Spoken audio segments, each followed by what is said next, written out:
pull our bolts out of the head. First step, these have been pre-loosened. You do want those down cranked tight when you put them back in.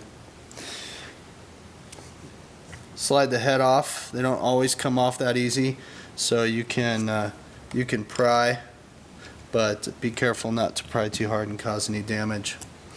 So as we come off, we see the ceramic plungers here. One of our low pressure O-rings stayed on, so that's fine. I'll put it back in the head. We have our seal retainers, which have oil in them. That's good. Keep these ceramics lubed so they wear less and have a longer life. So just keep those on there for now. This one looks like it's either brand new and never received oil. Hopefully it's brand new and it hasn't been in there for a while. But what we'll do before we finish out is take our eyedropper with oil,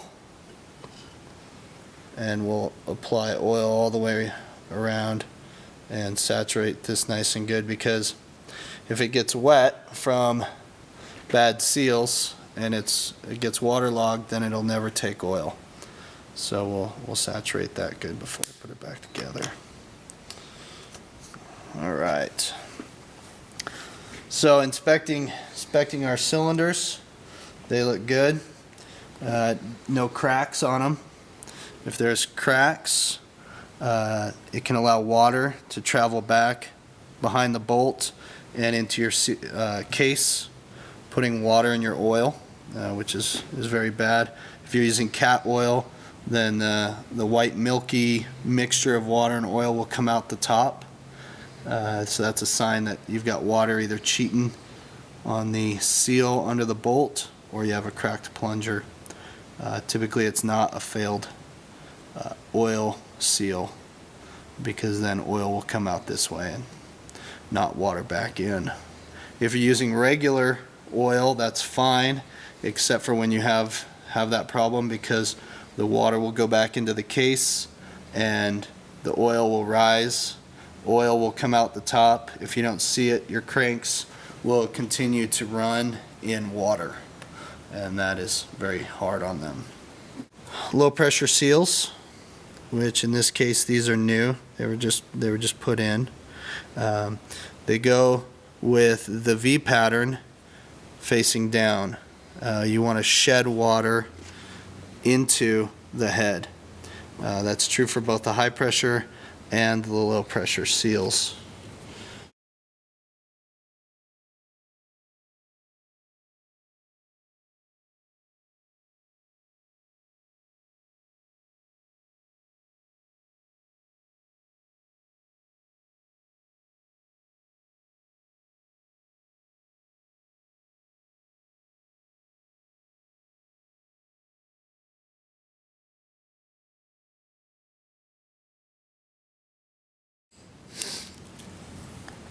So we've got this nice tool that you can purchase, and it takes out the brass seal retainer nicely. We have our O-ring here. We will replace those when we do the seals. They come in the seal kit. You can see here. Here are these O-rings that go on brass seal retainer. These small O-rings are what go on the bolt. You get a new set of wicks. High pressure seals. High pressure seals and low pressure seals. High pressure seals, you can see, kind of have a metallic face to them, whereas the low pressure seals are definitely a rubber material. So that's how you can tell the difference. In order to get the high pressure seals out, you can do it with a screwdriver, but you can damage your head. So here we have reverse pliers. They have that nice edge to them to get the high pressure seal out. Again, you can see the split and that V shape will go down into the head because we want to shed water back into the head. Now looking down inside here, you can see where the seat is for the seal. What we do is we just kind of run a small screwdriver around the edge and we look for wear on the metal. If there is wear there, that's a sign of water cheating past for quite a while, or very corrosive soaps used. And if it's on one of them, it's likely on the others. And you'll want to get that head rebuilt because it'll just continually wear out seals, because as they seat up inside there, water's going to continue to cheat past. So if we were using our brand new seal kit, we would open it up, place our high pressure seals back in there. You can drop them in and flip them around by hand. And if they go in nice, that's great. If not, you can just use a small socket and just tap them in gently. Make sure they're seated good. So there we have our high pressure seal inside. Then for the O-rings, these are new, but you would just pop that off there, put your new one on it, dab it with a little oil. You can see that this one is oily. Screw that back in by hand as much as you can. And then use your tool. If you don't happen to have a tool, I have seen this done. You have to be very careful because the brass is soft, but you can turn them like that. You've even seen a piece of angle iron with a pipe put over the end for leverage, trying to get out ones that would put in too hard. You really just want to get them down tight, hand tight basically, and a little extra. But if you put too much pressure on them, it will flatten out the seal and cause it to have a poor shape. Instead of being like this, it'll be squashed and it'll cause water to cheat by. Take our low pressure seal with the split down, seat it in there. Do that on all three and we have changed the seals.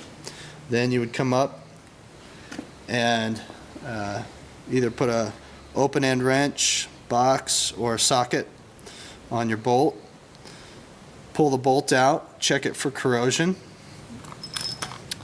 This is this is what the bolt looks like when it's been corroded.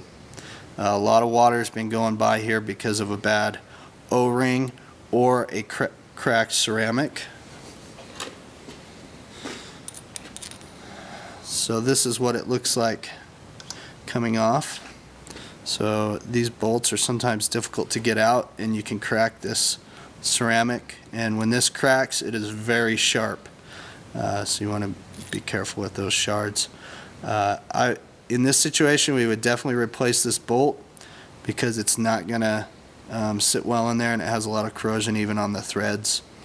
But here you can see the brass retainer, the rubber O-ring, as well as the plastic O-ring. The black O-ring comes in the seal kit.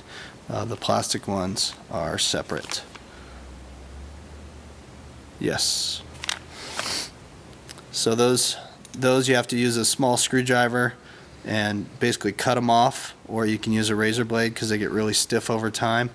Then to get them back on, you would pull your brass off, put the O-ring over, push it down, and then put your brass retainer back on. Put it back in to the ceramic, put it on, and tighten it down. Again, do not over tighten because you will crack your ceramic. Looking for a poor wear pattern. You can see the difference between these two. Yep, that's right there. So you can see a gritty surface here and where your seals out fast. So So that ceramic needs to be replaced. These are very expensive, so it's best to keep your wicks oiled and your seals in good condition. So once we have accomplished that, we put the head back on gently. Just slip it on. Then if it's not going on easily, you can rotate your plungers, and that will help maneuver it on. Rotate plungers by hand. Put your bolts back in, and you are good to go for a seal change.